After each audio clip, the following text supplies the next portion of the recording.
گنج بخش فیض عالم مظہر نور خدا نا کسارا پیر کامل کاملانہ رہنما آج داتا علی حجویری گنج بخش کا عرس منایا جا رہا ہے۔ دور دور سے زائرین عقیدت مند جوگ در جوگ ہر سال عرس پر چلے آتے ہیں۔ وہاں پہ جس طرح سے لنگر تقسیم کیا جاتا ہے وہ پوری دنیا میں اپنی مثال آپ ہے۔ کھانے کے لیے پینے کے لیے وہاں پہ ہر کسی کو جو وہاں پہ چلا جاتا ہے اس کو ملتا ہے، اور عرس کے دنوں میں دودھ جس طرح سے وہاں پہ تقسیم ہوتا ہے، ٹھنڈا میٹھا زبردست قسم کا۔ اور میرا خیال ہے کہ پاکستان میں اگر کبھی خالص دودھ کہیں سے ملتا ہے تو وہ پھر داتا دربار سے ملتا ہے۔ عرس کے دنوں میں وہاں پہ لوگوں کا جم غفیر عقیدت مند وہاں پہ آتے ہیں، سلام کرتے ہیں، دعا مانگتے ہیں، چلے جاتے ہیں۔ وہاں پہ لوگ جھومتے ہوئے نظر آتے ہیں۔ داتا گنج بخش کی اگر کرامات کی طرف جائیں تو نا ختم ہونے والا سلسلہ شروع ہو جاتا ہے۔ حضرت علی حجویری کس طرح سے اس علاقے میں آ گئے، وہ تاریخ ہے قصہ، اور کس طرح سے انہوں نے یہاں پہ تبلیغ کی وہ بھی پوری دنیا جانتی ہے۔ حضرت علی حجویری کا مزار مرجع خلائق ہے، وہاں پہ قوالی ہوتی ہے، وہاں پہ لوگ اپنی منتیں ماننے کے لیے آتے ہیں، اپنی مرادیں پاتے ہیں، بہت کچھ ہوتا ہے۔ ہم ظاہری آنکھوں سے دیکھنے والوں کی دنیا الگ، دل کی آنکھ سے دیکھنے والوں کی الگ ہے۔ صوفیہ کی زندگی کا تھوڑا سا حصہ دنیا داروں کے لیے، باقی اپنی دنیا کے لیے وقف اور مختص ہوتا ہے۔ ان کی نظر التفات کسی گناہ گار پر بھی پڑ جائے تو اس کی خارزار زندگی چمنستان اور گلستان بن جاتی ہے۔ یہ وہی لوگ ہیں جن کو علامہ اقبال مرد مومن قرار دیتے ہوئے کہتے ہیں، نگاہ مرد مومن سے بدل جاتی ہیں تقدیریں۔ صوفیہ فیض کہاں سے حاصل کرتے ہیں؟ چشمے اور ندیاں الگ الگ ہو سکتی ہیں، منبع وہی ہے مدینۃ النبی، روضہ رسول اور ذات اقدس جس کے بارے میں ہمارا ایمان ہے۔ بعد از خدا بزرگ توئی قصہ مختصر۔ ہر مسلمان بلا شبہ نور الدین زنگی کے خواب پر یقین رکھتا ہے، جن کو حضور نے نشاندہی کی تھی کہ کچھ لوگ جسد مبارک سرنگ کے ذریعے نکالنے کی کوشش کر رہے ہیں، جو بالآخر پکڑے گئے۔ اس کے بعد روضہ رسول صلی اللہ علیہ وآلہ وسلم کے گرد سی سپلائی دیواریں کھڑی کر دی گئیں۔ معین الدین چشتی اپنے شیخ عثمان ہارونی کے ہمراہ مدینہ منورہ تشریف لے گئے۔ آپ نے آقائے دو جہاں صلی اللہ علیہ وآلہ وسلم کے حضور بادب سلام پیش کیا۔ السلام علیکم یا رسول اللہ، ندا آئی، وعلیکم السلام یا ولی الہند۔ آپ کے شیخ سمجھ گئے کہ معین الدین کو ہندوستان میں دائی کا منصب سونپ دیا گیا ہے۔ معین الدین چشتی نے حکم کی تعمیل بجا لاتے ہوئے اجمیر کی جانب سفر کیا۔ طویل مسافت کے دوران لاہور میں مخدوم علی حجویری کی درگاہ پر قیام فرمایا، اور ان کی 40 روزہ عبادت میں اللہ تعالیٰ نے شیخ علی حجویری کی روحانی کیفیات، مشاہدات اور تجربات سے فیض یاب کیا، جس پر آپ نے مخدوم علی حجویری کے لیے یہ شعر پڑھا: گنج بخش فیض عالم مظہر نور خدا نا کسارا پیر کامل کاملانہ رہنما سید ابوالحسن علی بن عثمان الجلالی الحجویری المعروف داتا صاحب۔ گنج بخش کے عقیدت مندوں کی تعداد لا تعداد ہے، زائرین کا کوئی شمار نہیں۔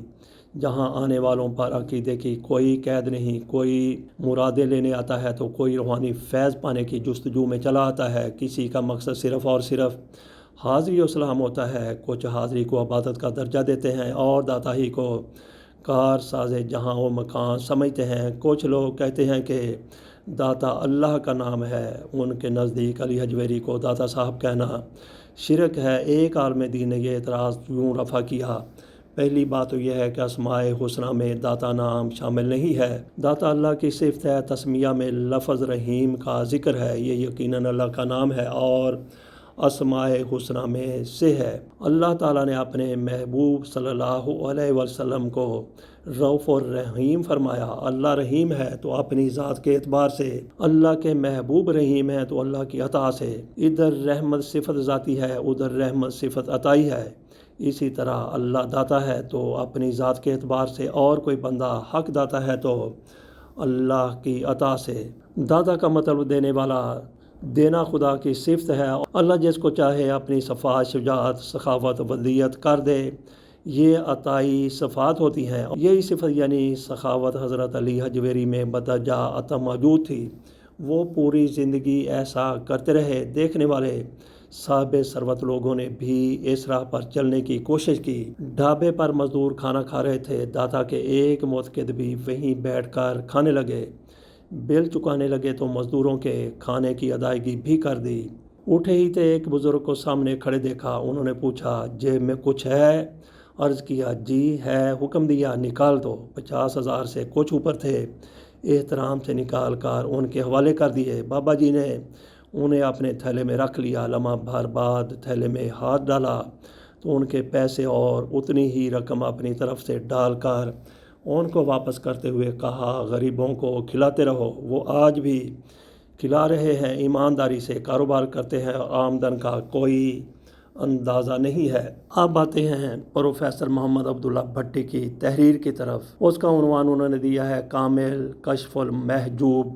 80 کے عشرے میں حضرت علی حجویری المعروف داتا صاحب کی پرانی مسجد کو شہید کر کے بڑی مسجد اور کھلے صحن کی تعمیر کا کام زور و شور سے جاری تھا۔ دوران کھدائی بنیادوں میں بہت ساری پرانی قبروں کا انکشاف بھی ہوا۔ زیادہ تر قبروں میں پرانی اور بوسیدہ ہڈیاں ملیں جن کو پورے احترام کے ساتھ دوبارہ دفن کر دیا گیا۔ اسی دوران ایک ایمان افروز حیران کن واقعہ پیش آیا جس نے اہل ایمان کے دلوں کو اور مضبوطی دی۔ دوران کھدائی ایک جگہ سے ایسا جسم مبارک ملا جو برسوں پہلے دنیا فانی سے جا چکا تھا، لیکن آج بھی تر و تازہ لگ رہا تھا جیسے آج ہی فوت ہوا ہو۔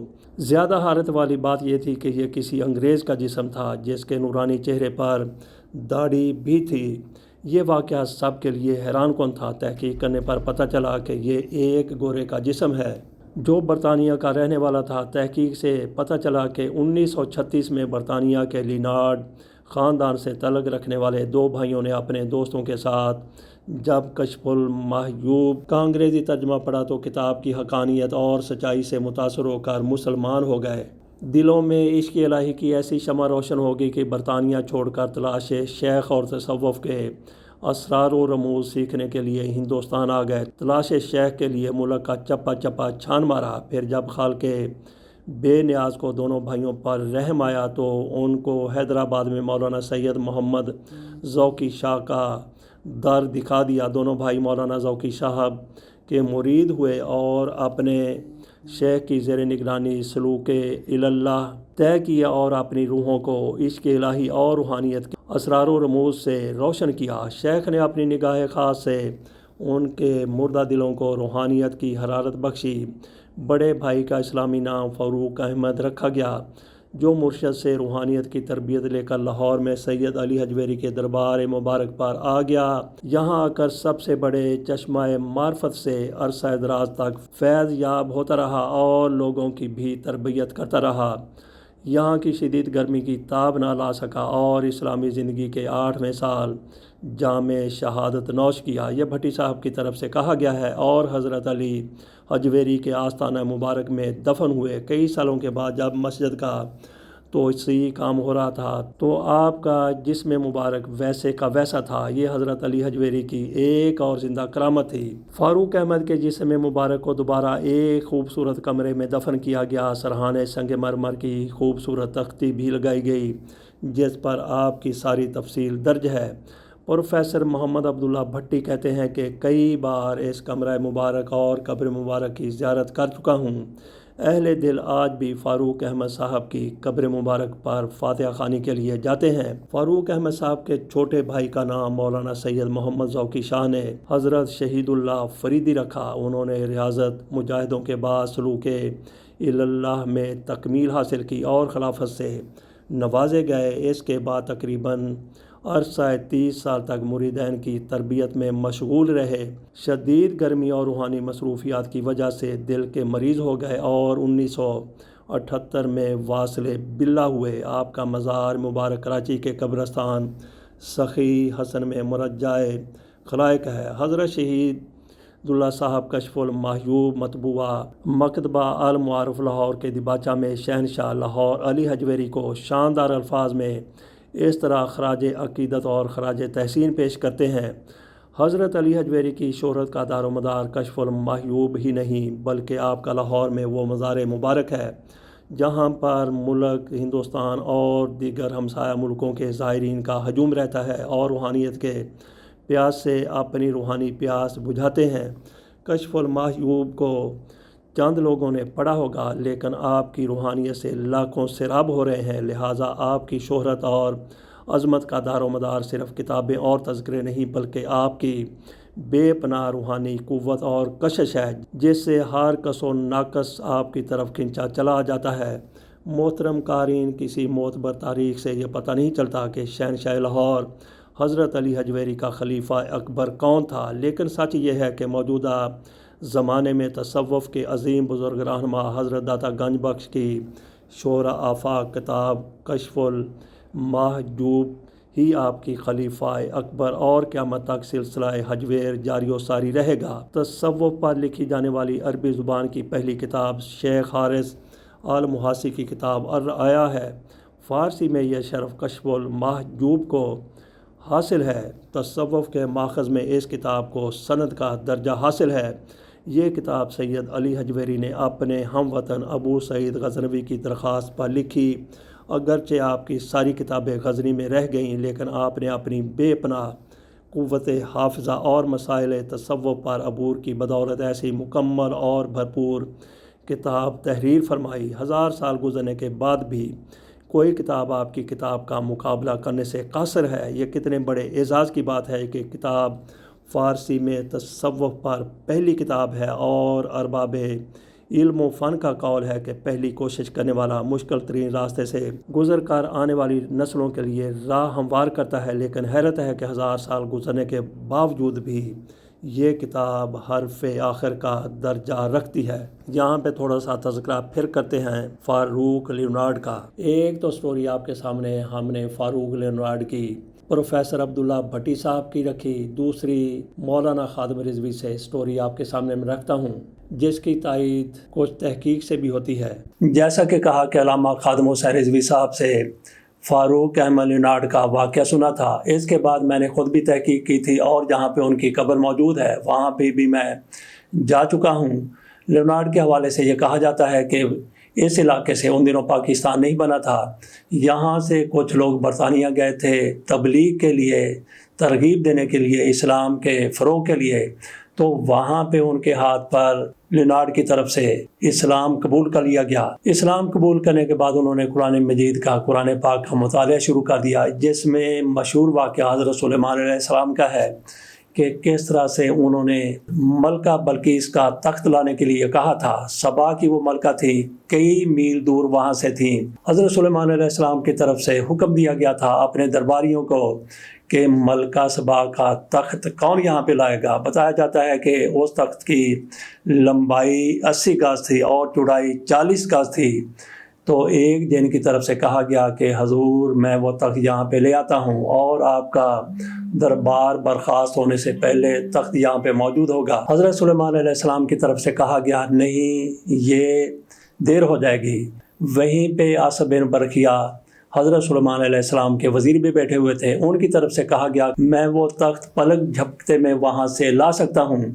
تو اگلے لمحے وہ تخت وہاں پہ موجود تھا۔ یہ شخص جو مسلمان ہوا تھا برطانیہ میں، انہوں نے یہ واقعہ پڑھا تو انہوں نے تبلیغی جماعت والوں سے اور جو بھی وہاں پہ ان کو مسلمان ملے، انہوں نے کہا کہ یہ کیسے ممکن ہو سکتا ہے کہ اتنی دور سے ایک تخت وہاں پہ آ جائے اور کوئی ذریعہ نہ ہو، اور پھر 40 گز چوڑا 80 گز لمبا تخت کیسے آ سکتا ہے۔ وہ اسی جستجو میں رہا، لیکن وہاں سے اس کو کوئی جواب نہ مل سکا۔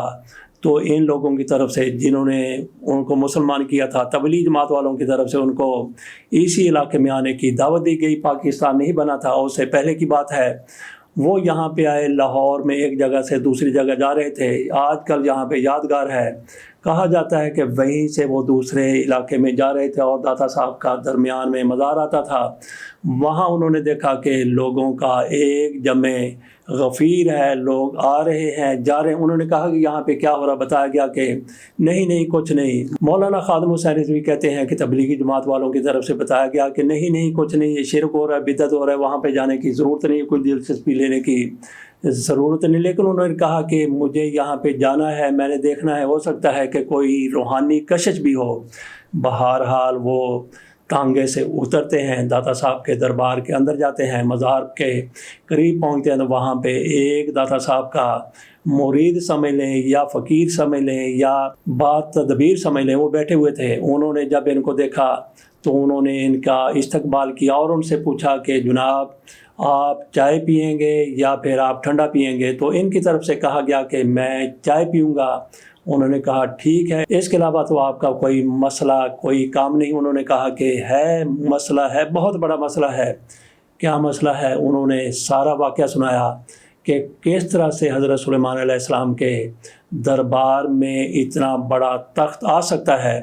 تو میں تو یہ جستجو لیے پھر رہا ہوں، میں اس سوال کا جواب تلاش کر رہا ہوں، لیکن تبلیغی جماعت والوں کی طرف سے مجھے اس کا تشفی جواب نہیں دیا گیا۔ تو وہ جو با تدبیر شخص تھے، وہ وہاں پہ جو ملنگ تھے یا وہاں پہ جو حضرت داتا صاحب کے نمائندے تھے یا وہ جو بھی شخص تھا، انہوں نے کہا کہ آپ کو نہیں معلوم کہ تخت کیسے وہاں پہ آ گیا؟ فاروق احمد لوناڑ کی طرف سے کہا گیا کہ نہیں، اگر مجھے معلوم ہوتا تو میں کیوں اتنی جستجو کرتا؟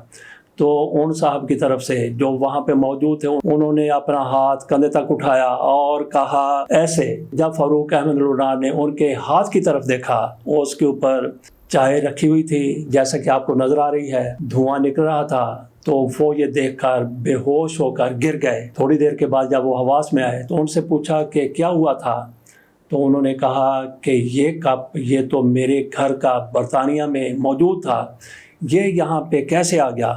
تو اس کی بات کی صورتحال کا نہیں پتا کہ ان کی اہلیہ، ان کے گھر والوں نے وہاں پہ جو کپ رکھا تھا، وہاں پہ جو چائے بنائی تھی، کیا وہی کپ آ گیا تھا یا پھر کہیں اور سے چائے آئی تھی اور کپ وہی تھا جو ان کے گھر میں استعمال ہوتا تھا؟ تو اس نے کہا کہ ہاں، واقعی ایسے تخت بھی آ سکتا ہے۔ تو ناظرین، آپ کو کیسا لگا یہ واقعہ؟ ان کا سوال تھا کیسے، اور پھر جواب آ گیا ایسے۔ اجازت دیجیے، اللہ حافظ۔